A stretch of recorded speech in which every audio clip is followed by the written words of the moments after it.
Good afternoon, everyone. We have about 2 more minutes until we begin, but I appreciate you waiting.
Okay, so it is now 1 p.m. Eastern, so we're going to go ahead and get started with our webinar today.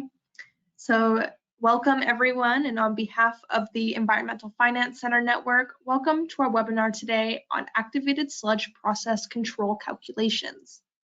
My name is Avery Davis, and I am a program associate from the Syracuse University Environmental Finance Center, and I will be your technical host for today. And before we begin, we're going to cover a few housekeeping items and then we'll get started. During the webinar today, everyone will be kept on mute to ensure audio quality. If you have a question, please type it into the GoToWebinar question dialog box anytime throughout the session. We will be saving your questions for a facilitated Q&A session at the end of the presentation.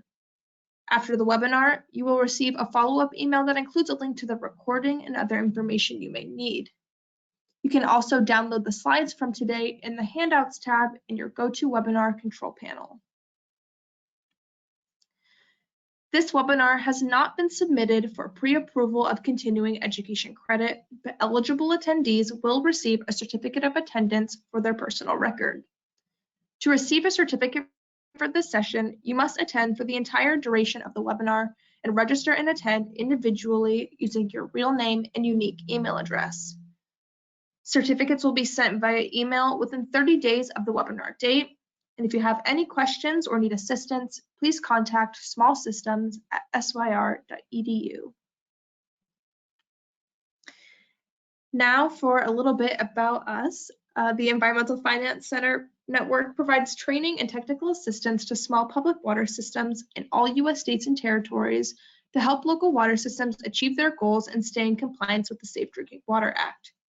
If your community or utility needs assistance with drinking water system management, please feel free to contact us through our request form, of which I'll be sharing shortly in the chat.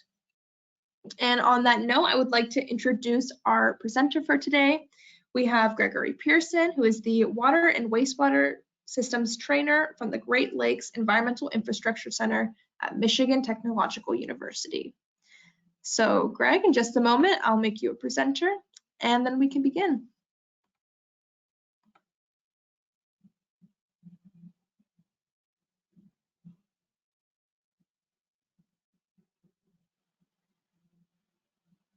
And I think you're muted still. Thank you, Avery. Am I coming through with the audio okay now? Yep, everything sounds good. And you can see the screen? Everyone can see the screen? Yep, welcome, everyone. Thank you, Avery. Welcome to the Activated Sludge Process Control Calculations webinar.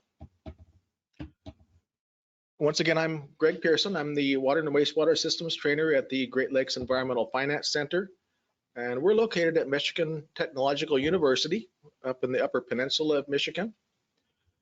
And we're one of the proud members of the Environmental Finance Network. And my background is as an operator and manager of a utility, and I'm certified as a water treatment, water distribution, and wastewater treatment operator. But I've been working as a trainer and technical assistance provider for the last 16 or 17 years. So that's kind of the perspective I'm coming from. And today we're going to be looking at two calculations for activated sludge process control. The first one is the FM ratio, where we're going to be exploring this process control method, where we're looking at the ratio of food coming into the activated sludge process to the microorganisms that are available to consume the food coming in.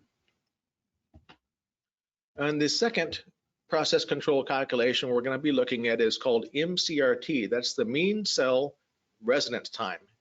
The mean part meaning average. The average time in days that microorganisms remain in the system. So let's go to our first poll. We're going to have 3 polls today. And this is our first poll, and Avery will bring that up on the screen so you can vote on it. Yeah, so for our first poll today, it asks, how does your city or township currently treat domestic wastewater? And the options are septic systems, wastewater lagoon system, rotating biological contactor or trickling filter, activated sludge process, or other.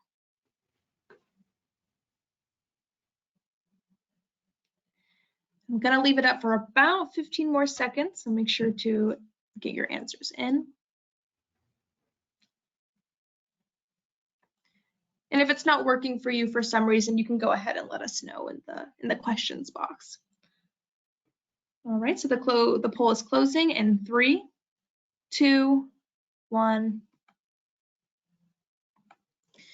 It looks like 8% answered septic systems, 11% wastewater lagoon system, 2% rotating biological contactor or trickling filter, 68% activated sludge process, and 10% other. Okay, thank you for participating in that. We're going to be starting out looking at the main components of activated sludge, but I wanted to just mention, I don't normally do anything involving the registration process. That's on Avery's end, but I did get to glance at the registration list, and I was kind of pleased and excited to see how the range of geographic areas of people that were registered for the course, from east to west and north to south. I saw registrations from Alaska to Hawaii, from California to New York, from North Dakota to Texas, and I want to welcome you all. And we also have some special guests. I saw people from India and Saudi Arabia, and I know there's at least one special guest from Kenya. So we want to welcome everyone here. We're glad that you're here with us today. So let's start out by looking at the 4 main components of activated sludge that we're going to consider today. I'm going to move something out of the way here. The first is the aeration tank.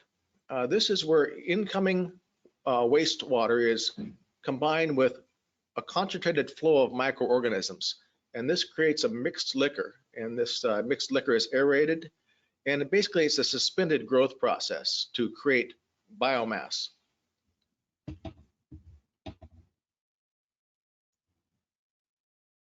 The second component is a secondary clarifier. After the biomass has been created in the aeration tank, the flow is sent to the secondary clarifier, or the final clarifier. Now, in this clarifier, the biomass is settled as sludge to the bottom of the clarifier, and the water above it is the final effluent. Then we have 2 sludge flows. One is the return activated sludge flow. That brings a portion of the secondary clarifier sludge back to the aeration tank. That sludge consists of a high concentrated level of microorganisms that are going to consume that waste. And then we have a flow of waste activated sludge. This is the portion of the secondary clarifier sludge that's removed from the system. This activated sludge process is normally a continuous flow. So we always have solids coming in, and therefore we always have to have solids also going out. If we step back and look at the entire activated sludge wastewater plant, there's some components that happen before and some components that happen after the actual activated sludge process. The wastewater treatment process normally begins with preliminary treatment, where you're screening out floatable solids and you're removing grit, things such as sand and eggshells that don't have any place in the treatment plant. Treatment really begins in the primary clarifier. The primary clarifier allows the solids that will settle on their own to be settled out and removed. These are solids that don't require treatment to allow them to settle. So what you have left over after the primary clarifier is the primary effluent, which includes the solids that would not settle on their own without treatment. There's really two things happening here in the activated sludge process. You're taking those non-settleable solids, and there's also dissolved solids, and you're turning them into a biomass that will settle and produce a good dense sludge. Secondly, you're removing objectionable materials, nutrients, and other waste products that would harm receiving waters. So the activated sludge process is really the aeration tank and the secondary clarifier and the flows between those two. And that's what we're going to be exploring today, the relationships between the aeration tank and the secondary clarifier and those two sludge flows. There are some things that can happen after treatment as well. Normally, the secondary effluent will be disinfected before it's discharged. It may be discharged to a receiving water, and you have a NPDES permit that requires you to meet certain discharge limits. Also, another thing that could happen is tertiary treatment, where you would apply things like chemical coagulation or different types of filtration to treat the water to a higher level. And also, the water could be reused, recycled and reused. That's very important, especially in these times when we have a lot of areas with drought. So let's focus in on this activated sludge component here. And now we're just looking at the activated sludge component of the activated sludge process. And so we have the primary effluent is really the influent to the activated sludge system. And we have influent coming in, or raw wastewater coming into the aeration tank, to the beginning of the aeration tank. And we also have a return flow of activated sludge from the secondary clarifier. That primary effluent and the return activated sludge microorganisms combine together to make what is known as a mixed liquor. And so we have the mixed liquor. We define that as mixed liquor suspended solids that are in the aeration tank. And that is the food being combined with microorganisms in the presence of oxygen to consume waste. Here's an actual image of an aeration tank that's where you can see the solids under aeration. You can see that chocolatey brown color, and you can see the air is churning. The air is supplying not only oxygen for the organisms to consume waste, but it's also keeping those waste suspended. It's a suspended growth process. In this image here, you can actually see at the beginning of a aeration basin, you can see the primary effluent coming into the aeration tank, and you can see that dark return sludge. That is that settled sludge from the secondary clarifier that is primarily microorganisms that are coming in at the beginning of the activated sludge process. And those microorganisms are going to speed the metabolism of the waste that's in the primary effluent. Next, we proceed to the clarifier. Here's an image of a clarifier. And you can see those V-notched weirs in there, the little metal triangle objects that allows the clarified water on the top to to be taken off into the effluent trough. And let's see what this clarifier is actually doing. There's a few flows going on here. So after the aeration tank is finished with its treatment, and once again, the water is flowing through this tank. At the initial part of the tank, the mixed liquor is added, and then treatment occurs throughout the tank. At the end of the tank, the waste have been removed, and you pretty much now just have biomass. You have microorganisms now. And when that mixed liquor is now discharged after treatment, it is discharged to the secondary clarifier. At this point, the BOD, well, we're going to look at BOD in a second and define that more carefully, but the biochemical oxygen demand has been removed and converted to biomass. So that is added to the secondary clarifier where the solids settle. They're now able to settle after treatment. And the clarified water is at the top, and it becomes your final effluent.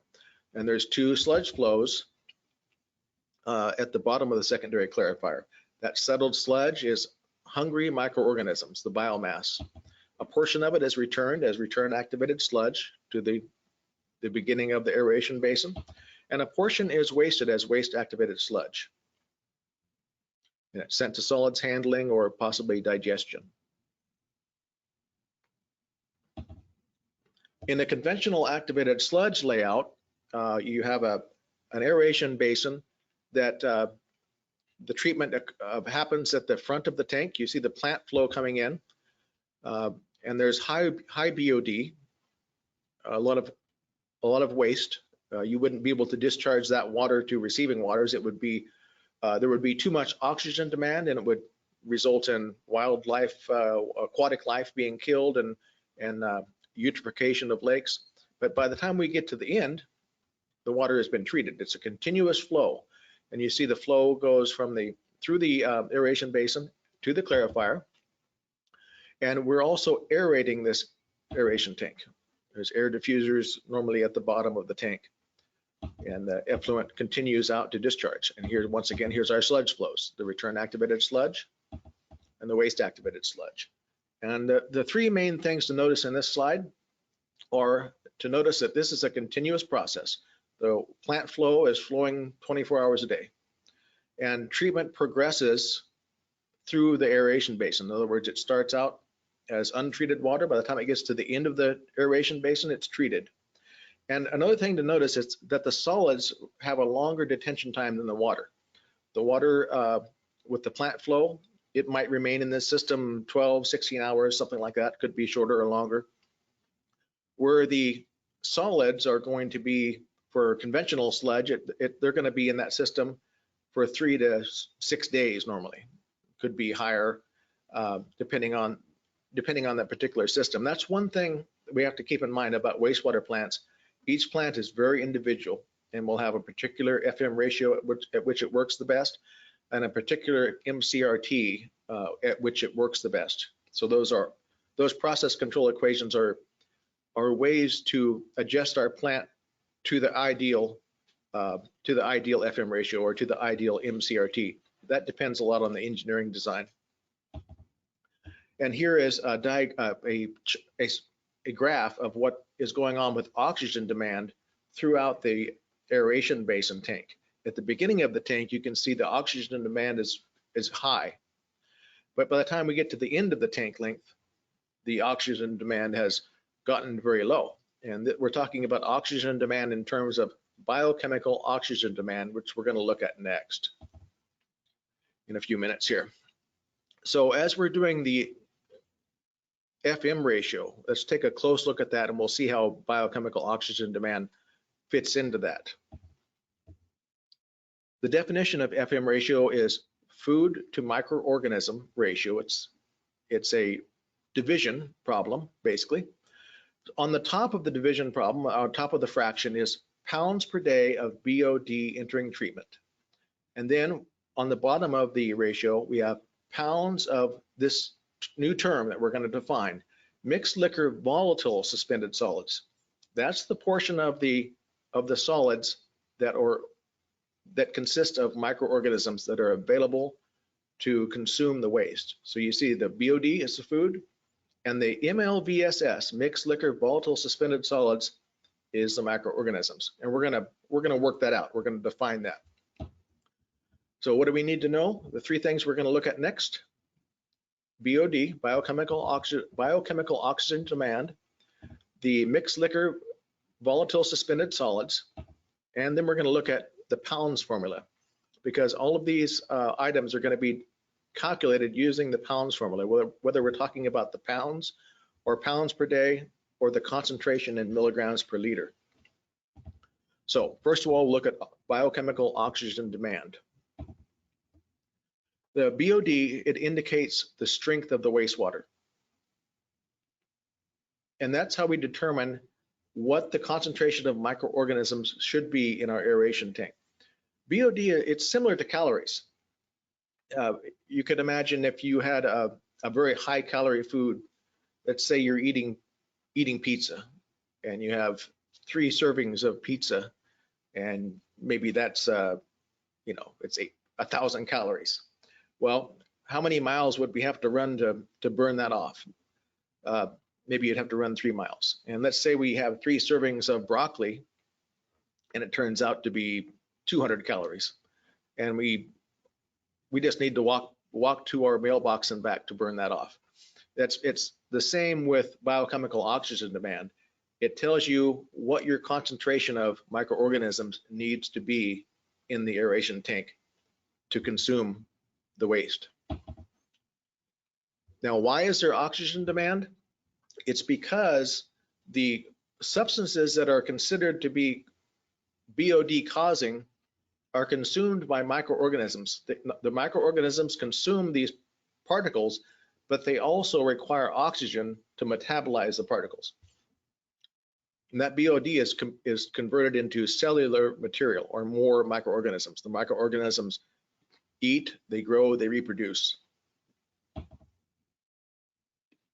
So the BOD is really caused by the microorganisms metabolizing. And in a fast rate process like conventional activated sludge, we're talking about bacteria.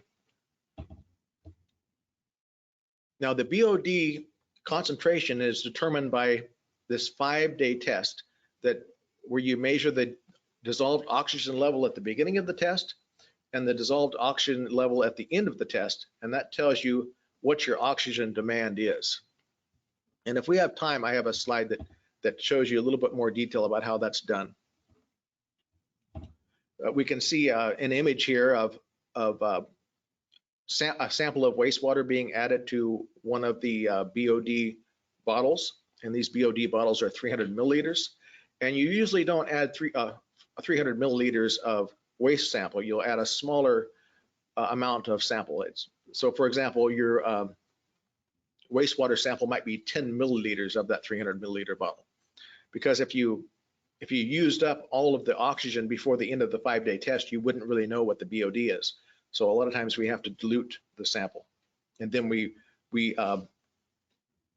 recalculate what it would have been if it was 300 milliliters of actual wastewater. Now let's move on to the pounds formula here. This is the formula that we're going to use to calculate BOD and mixed liquor suspended solids. And this formula has specific units that we have to use. For example, the flow needs to be, for this formula to work, it needs to be in million gallons per day. And the concentration uses the units of milligrams per liter, which is the same as parts per million. So you can kind of see how the equation's working. We have million gallons, parts per million. You can see how those that million, in a sense, kind of cancels out. And then we times it by the weight of water, which is 8.34 pounds per gallon. And what we get with that is pounds per day. And if we wanted to solve for concentration, which we will need to do for these process control equations, we can divide both sides. This is an algebraic move. We can divide both sides by flow and 8.34. That will leave concentration by itself and place those two items under pounds per day. So the equation would look like this: concentration in milligrams per liter equals the pounds per day divided by the flow in million gallons per day and the 8.34. Sometimes you have to excuse me, I'm probably going to not include pounds per gallon every single time, but when you see that 8.34, I hope you forgive my elimination, but it makes it a little more cleaner on the slide to see, I think. So the things to know here, one mg is equivalent to 1 million gallons. 1 mgd is equivalent to 1 million gallons per day of flow. So you can do this as a tank volume, or you can do it as a flow. The 8.34 pounds is the weight of 1 gallon of water, and milligrams per liter, it's a concentration unit equivalent to 1 part per million. So that's what we need to know to use the pounds formula. So let's try it here. We're going to do a BOD calculation using the pounds formula.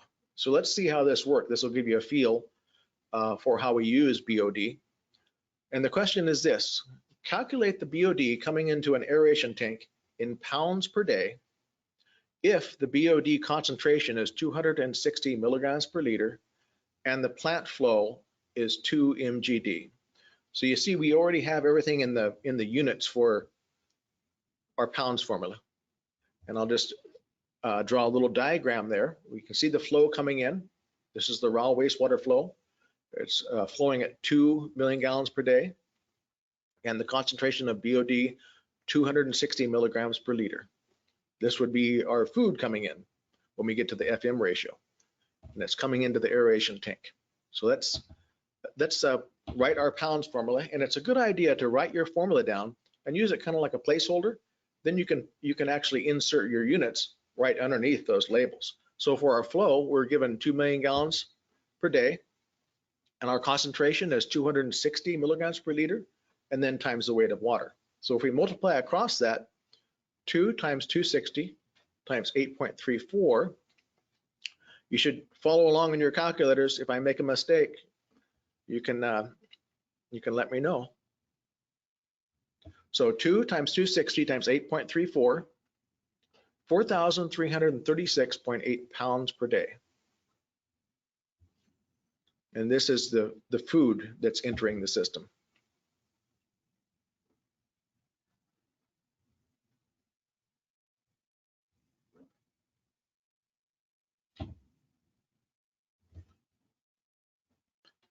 All right, now we're going to move on to the solids in the aeration tank. First of all, we have mixed liquor suspended solids in the blue, MLSS. Now the MLSS, the mixed liquor suspended solids, means either the weight or the total concentration of all the solids in the aeration tank. And we're going to use that in the MCRT. Now a portion of that mixed liquor suspended solids is what they call volatile. Mixed liquor volatile suspended solids that's the volatile portion of mixed liquor suspended solids. It's usually about 70% of the total mixed liquor suspended solids. So you have all of your mixed liquor in the aeration basin, and that's a mixture of water and solids, right?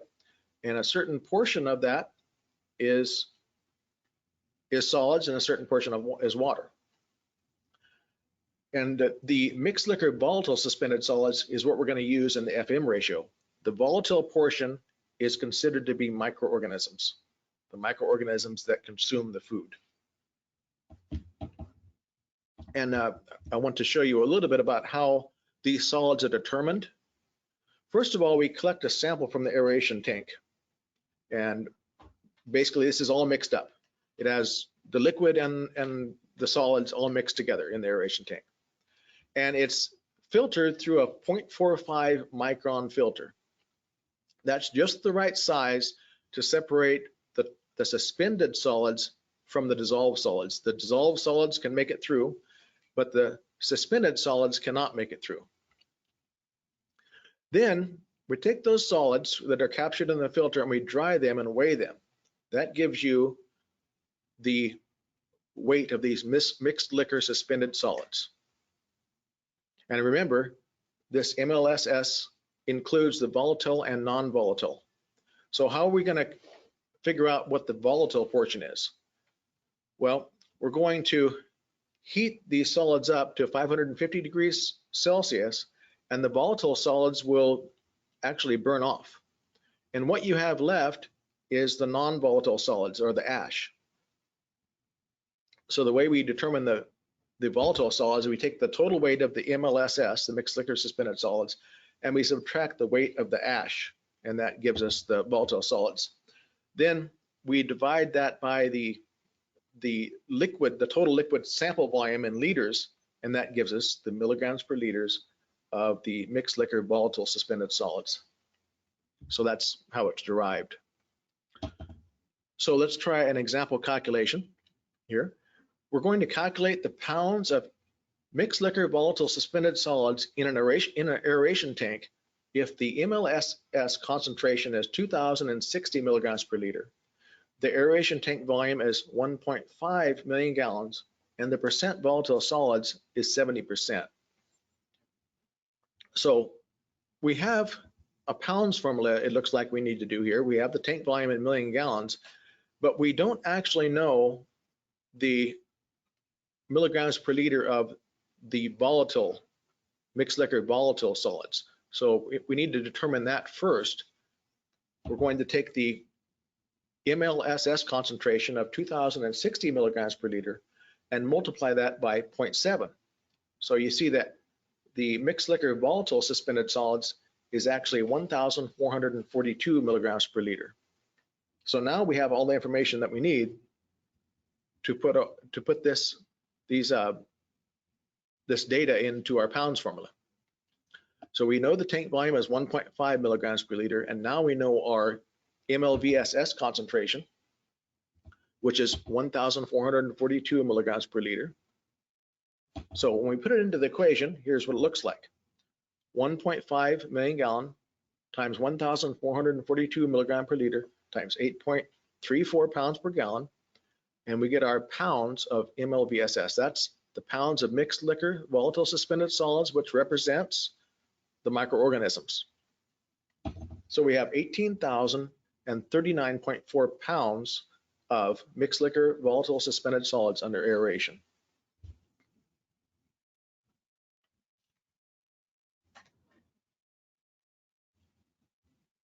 Just giving you a moment to look at that. Now let's look at a different example here. But first we'll do poll number 2.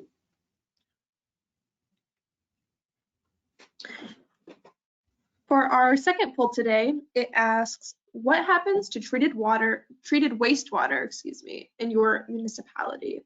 And the options are discharge to receiving waters, discharge into leach fields, reused for irrigation or industrial applications, used for aquifer recharge, or other.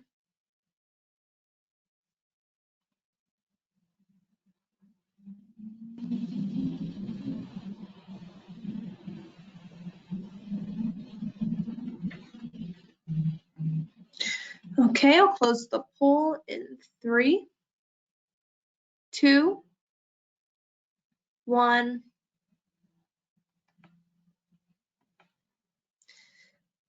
So it looks like 71% discharge treated wastewater into receiving waters, 10% into leach fields, 11% reuse it for irrigation or industrial applications, 1% use it for aquifer recharge, and then 6% selected other.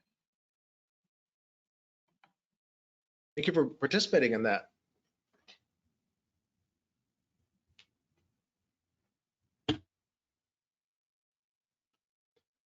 Okay.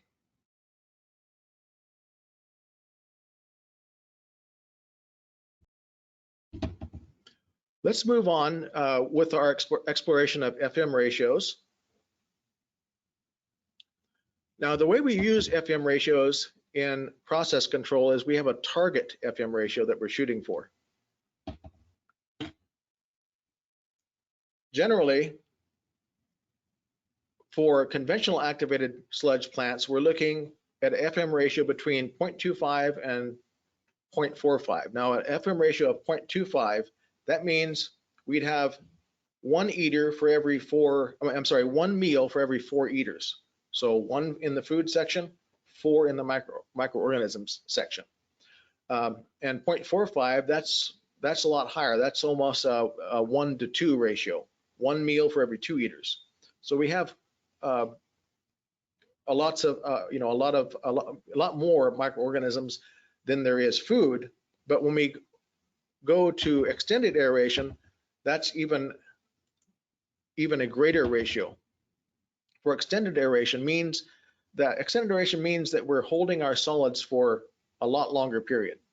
Whereas conventional activated sludge might be between 3 and 6 days on average, and extended aeration plants might be 15 to 25 days. And we have a smaller FM ratio. So let's look at that extended aeration FM ratio of 0.05. That would mean you'd have 1 meal for every 20 microorganisms, 1 meal for every 20 eaters. And this is a diagram of the relationship that we're looking at when we're calculating FM ratio. We're looking at the pounds per day of BOD coming in to the pounds of mixed liquor volatile suspended solids in the aeration tank. So if we were to look at the ratio in terms of the pounds formulas, you see that the incoming BOD, that's a pounds formula where we have the flow in MGD times the BOD concentration in milligrams per liter times 8.34. And then to calculate the mixed liquor volatile suspended solids in the tank in pounds, we'd have the volume of the aeration tank times the mixed liquor volatile suspended solids times 8.34 pounds per day. So we'd have pounds per day over pounds. We're not looking to have units here though. We're looking for just a number that shows a ratio relationship. So we have 2 pounds formulas to calculate in the FM ratio. So let's try one here. Let's try a simple one. Here's an example. What concentration of mixed liquor volatile suspended solids should be maintained in an aeration tank with a volume of 0.105 million gallons? That's about 105,000 gallons to convert it to gallons. Receiving an effluent BOD of 630 pounds per day, and the desired FM ratio is 0.3. Now this gives you an idea of how we actually use FM ratio. We have a desired FM ratio of 0.3 for this particular plant. That's the ratio at which this plant works the best and perhaps which it was designed for. Now we're already given the BOD in pounds per day. We don't have to calculate that pounds formula.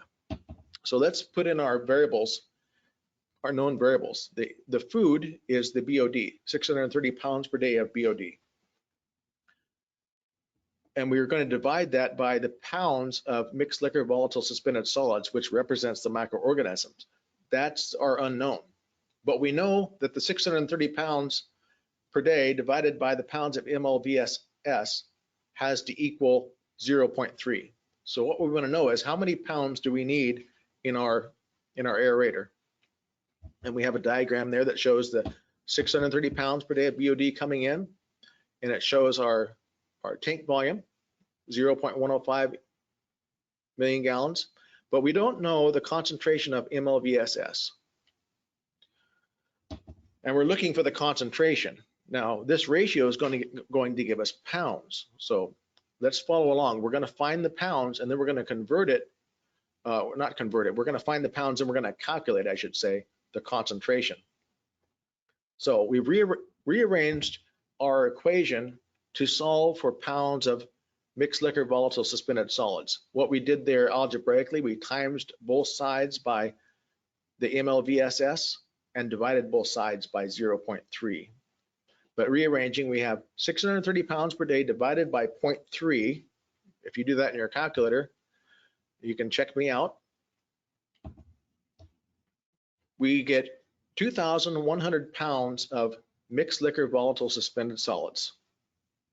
So that's our pounds, but we want concentration. So we're going to have to use the pounds formula. So let's plug everything into the pounds formula. Normally you're solving for pounds or pounds per day with the pounds formula, but in this case, our unknown is the concentration. So just looking at the equation as it would be written, 2,100 pounds of MLVSS equals the volume at 0.105 million gallon times the unknown, the concentration, times 8.34 pounds per gallon. So we're gonna have to rearrange this equation to isolate just the concentration on one side. So we're gonna divide both sides of the equation by 0.105 mg and 8.34 pounds per gallon, and it will look like this. So now we have the equation rearranged, 2,100 pounds of MLVSS under aeration divided by 0.105 million gallons times 8.34 pounds per gallon. And we get a concentration now of 2,398.08 milligrams per liter. Now this is useful because when we take our sample from the aeration basin, we're going to be calculating the concentration of those solids. So if our actual concentration in the aeration basin is less than this, we would want to increase our return activated sludge. If it was more than that, we'd reduce it and maybe increase our wasting. And usually the return activated sludge is set as a percentage of the influent flow.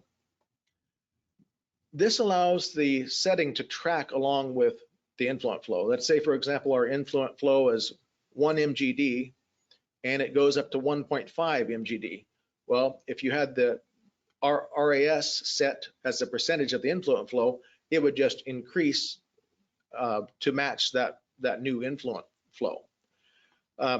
So how does this work? If you had 1 million gallons per day going through and you had a 40% return activated sludge rate, the actual flow for the return activated sludge would be 0.4 mgd.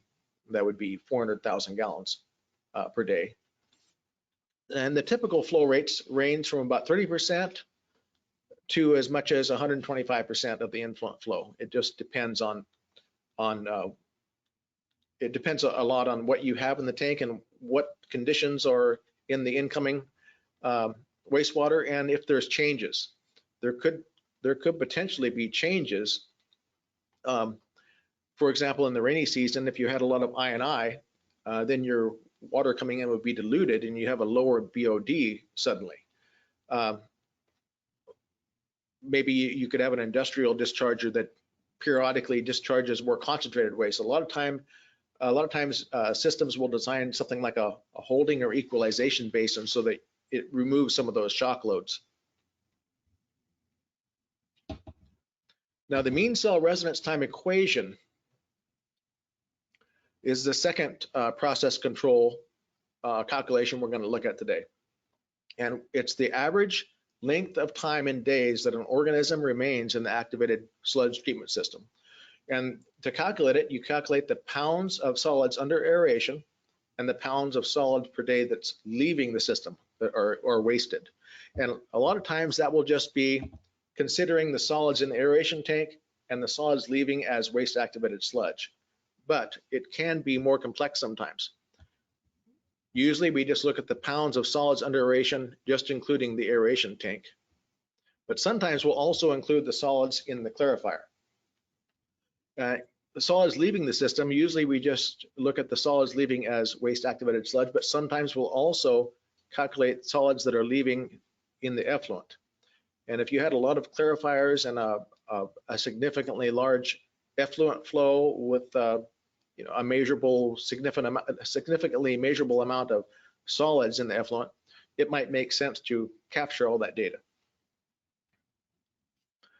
First of all, we'll look at an example where we just consider the aeration basin, and this is a very simple. We don't have to do any pounds formulas in this example.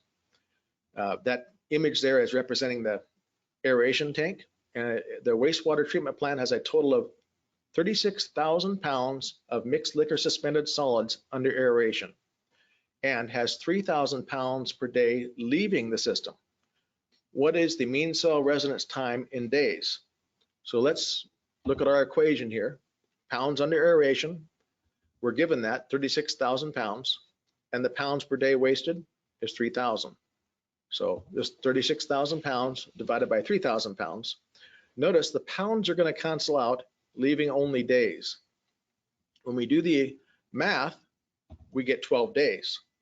And so conceptually, what we're doing is we're dividing this into segments of 3,000 pounds, which represents 1 day each. So if we think about this, these solids from when they enter the system to when they leave, you know, they're transitioning through the system and then finally out. And in this case, it takes 12 days for that to happen. Conceptually also, we can think of this as how long does one microorganism remain in the system? And once again, these solids remain in the system longer because you're recirculating the return activated sludge back into the aeration basin, a portion of it.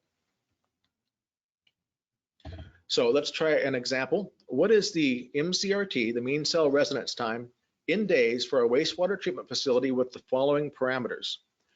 So we have the aeration volume of 5 million gallons, and the mixed liquor suspended solids is 2,280 milligrams per liter. That's going to give us our solids under aeration. Then we have a waste flow, a waste activated sludge flow of 115 gallons per minute and a concentration of 8,110 milligrams per liter. That represents the solids that are leaving each day. And you notice that the flow is not in the right units for us to use a pounds formula. So we're going to have to convert gallons per minute to million gallons per day. And I'll show you how we do that. So first of all, let's look at the pounds under aeration. I've created also a diagram. This shows our aeration basin, 5 million gallons, and the concentration of solids in that. We're using, I should make an extra point to note, I mentioned it once earlier, but the mixed liquor suspended solids is what we use for the mean cell residence time, because when we're discharging the waste, we're not able to discharge only the volatile portion. We're getting rid of all of the solids, and so we have to take into account the mixed liquor suspended solids, not just the volatile solids when we're doing MCRT. Then we see the flow that's leaving the clarifier, the waste activated sludge flow, 115 gallons per minute and 8,110 milligrams per liter. So if we look at the pounds under aeration, we can use a pounds formula, and we have the aeration volume of 5 million gallons times the concentration of 2,280 milligrams per liter times 8.34 pounds per gallon. That gives us 95,076 pounds under aeration. Now, let's look at pounds per day wasted. We have to do a pounds formula for that, but we're going to have to convert that flow. First of all, we're going to have to convert it to MGD in order to use the pounds formula. How do we do that? 115 gallons per minute. If we want it to be for a full day, we're going to have to times it by the number of minutes in a day, which is 1,440 minutes per day. So that gallons per minute, that 115 gallons happens 1,440 times in a day. Then we divide by 1 million gallons per mg to convert it to MGD.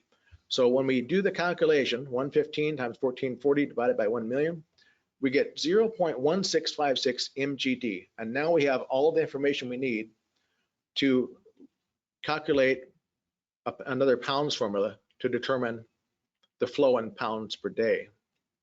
So when we put the information in for our WAS flow, waste activated sludge, we have 0.1656 MGD times the WAS concentration, 8,110 milligrams per liter, times 8.34, and that's pounds per gallon. And we get 11,200 pounds per day that's leaving the system. So we have 95,076 under aeration, 11,200 pounds that are leaving the system. So now we can calculate our MCRT. And we're just going to divide. 95,076 pounds divided by 11,200. The pounds cancel out, you're leaving only days, and we see our MCRT is 8.5 days. And once again, we would be comparing this to our target MCRT.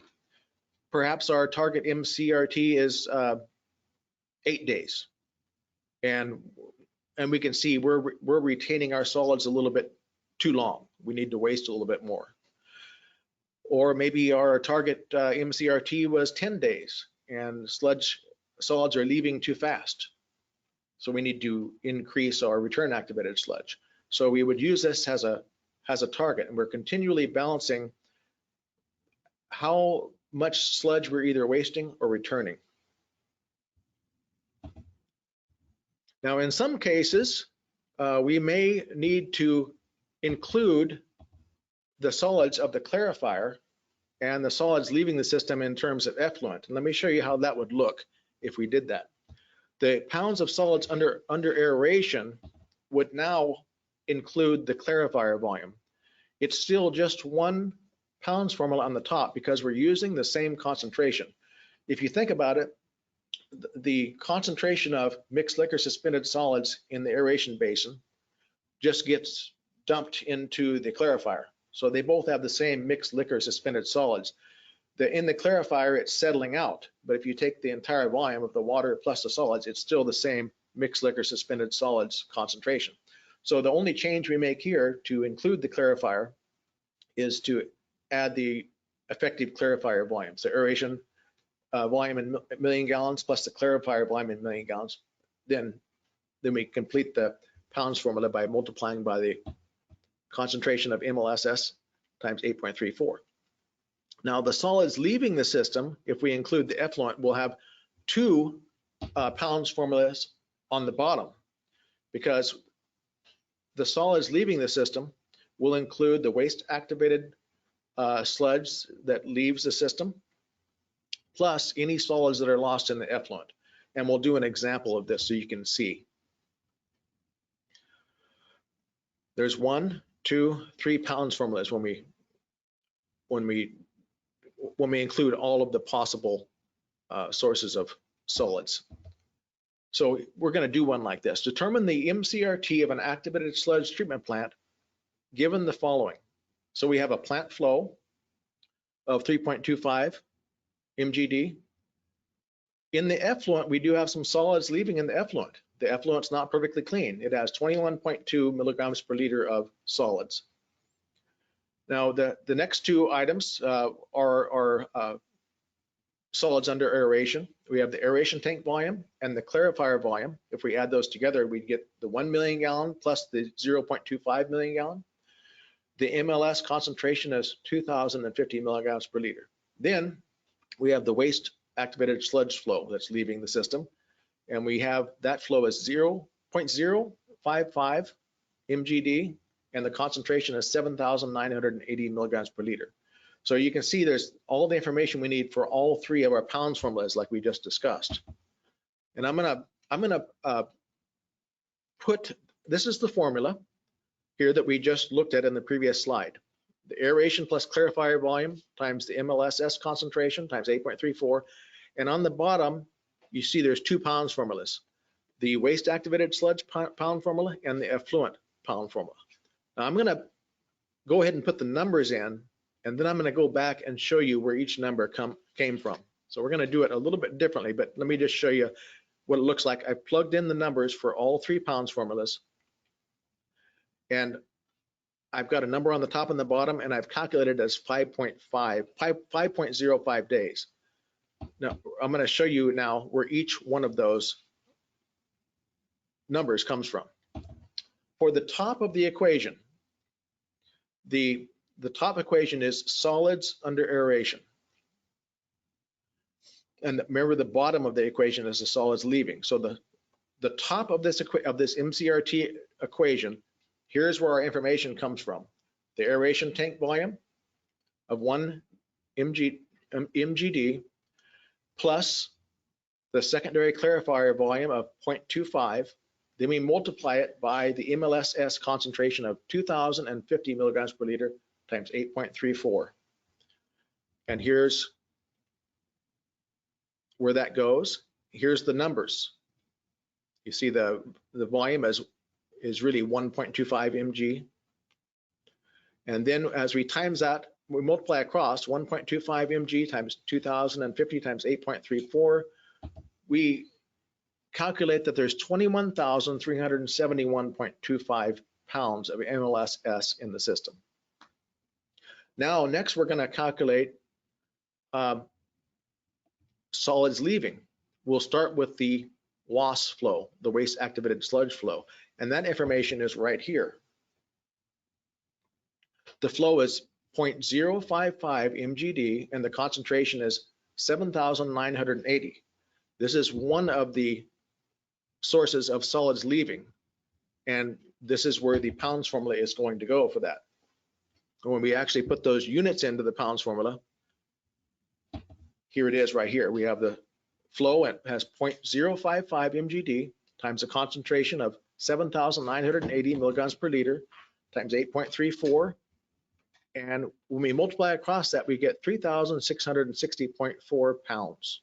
That's part of the portion where it's leaving. The last portion of solids that are leaving is the effluent. And we use the plant flow, 3.25 mgd, and the solids concentration in that effluent of 21.2 milligrams per liter. So here's where it goes in the equation. You can see it's another pounds formula. The effluent mgd times the suspended solids in milligrams per liter times 8.34. And here's where it is in our equation.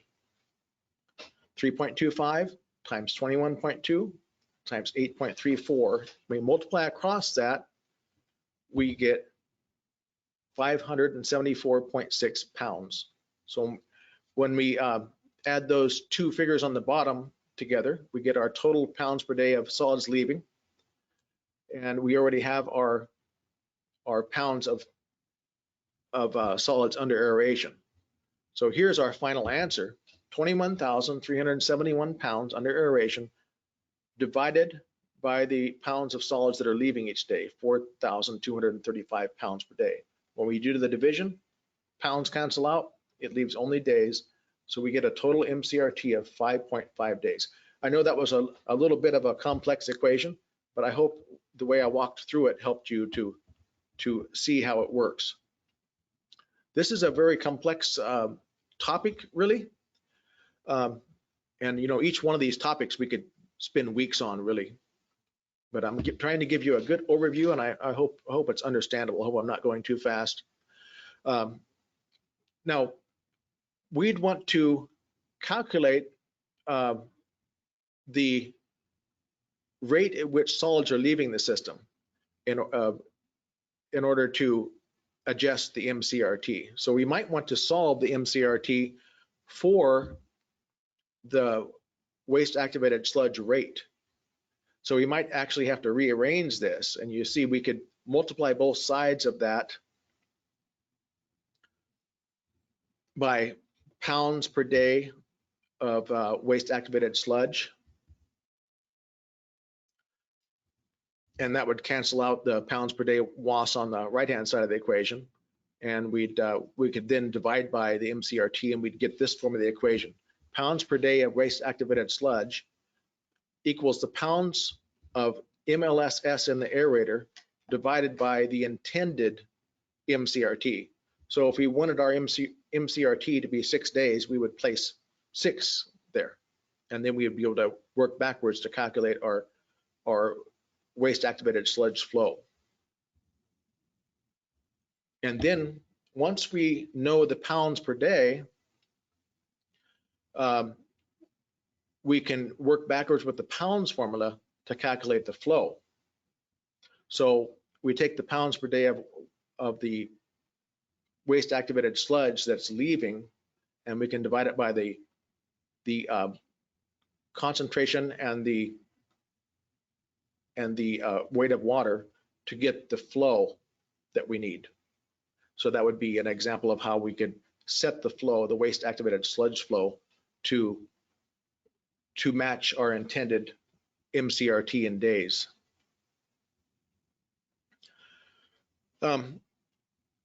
The average CRTs for conventional activated sludge is between 4 and 6 days.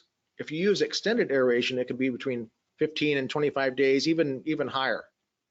And oxidation ditches are an example of are normally operated in extended aeration mode, where the solids are retained a lot longer. It still has a return activated sludge flow, but it normally uses mechanical aerators. And just the way the mechanical aerators are situated creates an oxic zone, which allows additional phosphorus removal. And there's certain spots, certain sweet spots, you might say, for conventional and extended air and high rate, where the sludge volume index is ideal. In other words, the sludge has the least volume and the highest density. That occurs at certain FM ratios. So the FM ratio and the sludge volume index is related. So there's certain in-between spots that wouldn't work well. So you can't really, you know, if conventional sludge is operating at 6 days and high rates operating at 3 days, or extended air is operating at 25 days, you really can't go between those and have an effective removal. You know, we're looking to hit that spot where the sludge is dense and will settle well. And what we're talking about with sludge volume index is the volume of sludge after settling for 30 minutes. And so it gives you the SVI. It's the milligrams of settled sludge in 30 minutes and divided by the milligrams per liter divided by 1,000.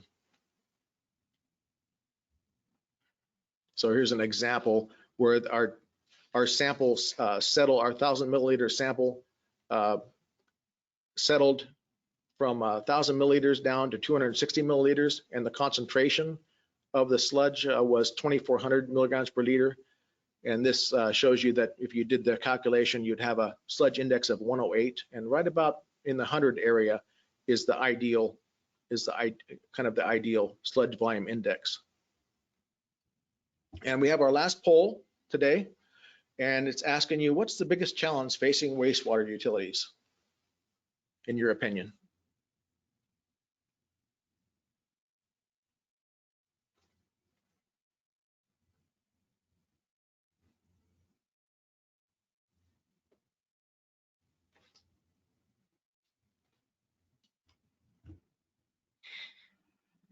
Okay, I'm going to close the poll in 3, 2, 1. And I'm not going to share those results, just we have some time for questions.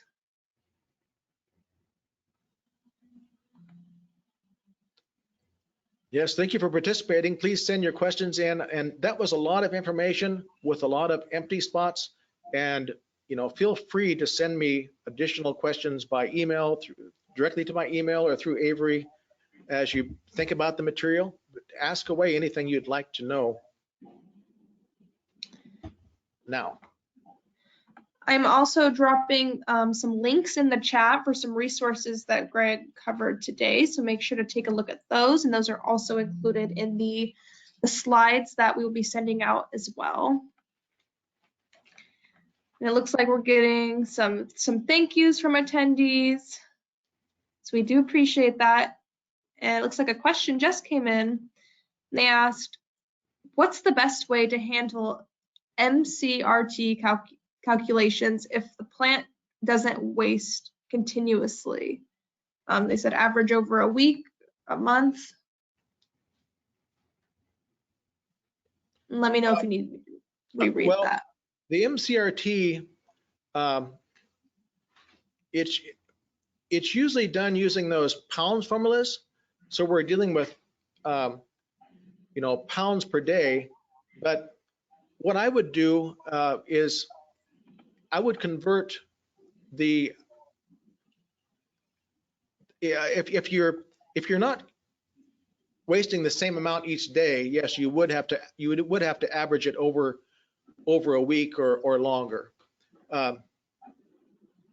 It's ideal, of course, if you can waste continuously, but if let's say you needed to waste, you know, 0.5 mgd per day, but instead of doing it continuously, you wanted to do it, every 4 hours or something. So then you would have to say, okay, how long are we going to pump? Every 4 hours, we're going to pump for an hour. But that the total amount wasted would still have to equal that same amount that you calculated using the pounds formula in million gallons per day. But you are correct. If it's not the same every day, you would have to average it over a week, or possibly even longer. So I hope that I see what you're thinking, and you're correct. But I would always make sure it is equivalent to the pounds formula after you've averaged it. All right, for our next question, somebody asked, what is the planned life of a modern wastewater treatment plant? What kind of life? The planned life. Oh, that's a good question. Well, the life of a wastewater plant, it really is separate components, So if you're doing an asset management plan, it's going to be more complex than just one number for the plant, unfortunately. The tanks would have a certain life. Wastewater is a lot more corrosive than water. So your tanks are going to have a certain life. Maybe it's 30 years or something like that. Whereas in water, we would give a tank at least 60 years, but it's more corrosive conditions depending on maintenance. If you can continually recoat tanks and protect them with cathodic protection and make them last longer. The pumps are also, grinder pumps are going to be under a lot more abuse than water pumps. So you'd have a separate number for a wastewater pump. I mean, I would, if I got 10 years out of a wastewater pump, I would be pretty happy. So that's the expected life of the pump. The electronic controls, a lot of times in the industry, they only give 5 years for that kind of thing. But I've seen electronic controls last a lot longer than that. But you'd have different expected life for each one of those items. And the piping would be just like normal. It would, depending on the type of piping you're using, you're probably looking at a 50 to 60 year life for a good quality pipe, depending on the conditions. Awesome, thank you. And then we have one more question, and I guess it's more of a question about your recommendations. It asks, what is your recommendation for a website with a calculator to drop the numerical values in the formulas, if you have one? I have seen some MCRT and FM ratio calculators, and if you send, I probably have to find them again and email them to you. You probably could also set up your own spreadsheet in Excel to do the calculations. I don't have it on the tip of my tongue, but I have seen MCRT and FM calculators. But an Excel spreadsheet, you could just put the data in and it would calculate it for you. You'd have to check it once in a while to make sure that the formula didn't get corrupted. But I hope that answers your question. But if you send me an email, I know of some that I could find and send them to you. Thanks, Greg. So it looks like we're a bit past time and there are some remaining questions. So I will go ahead and give those questions to Greg following this webinar so he can respond to all of you. I really appreciate the questions rolling in now. And yeah, so I guess to wrap up, I'd like to extend a big thank you to Greg for presenting with us today. Following this webinar, everyone who attended today will receive a follow-up email with the slides from today and a link to the recording. We also ask that you complete our evaluation following this webinar so that you can let us know your thoughts on today's session. And we also recently launched a new Environmental Finance Center Network website. So if you have not checked that out, it is efcnetwork.org. So we encourage you to browse there and see our new resources that are available. And that is all I have. Greg, do you have any final thoughts? I just want to give you give a thank you out to everyone who attended, and thank you, Avery, for hosting. And if you have any questions, please send them my way. I'm sure that you're going to have more questions almost than answers, because we've just skimmed the surface of many complex topics. So feel free to send me questions, and maybe we can have additional trainings in the future that answer some of the questions. Thank you.